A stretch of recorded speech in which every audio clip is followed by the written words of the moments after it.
నమ్ముకోకు.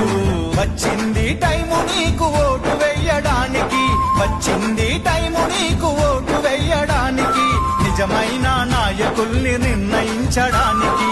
ఓడిపోనీయకు నీ ఓటును, గెలిపించే ప్రజాస్వామ్య బాటను.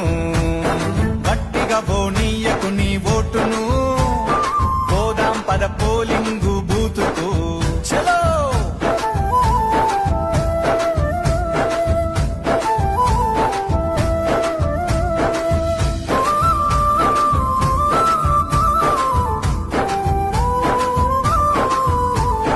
రాజ్యాంగం మనకిచ్చిన వజ్రాయుధమోటు, అవకాశం అందుకుని అడుగెయ్యి ముందుకు.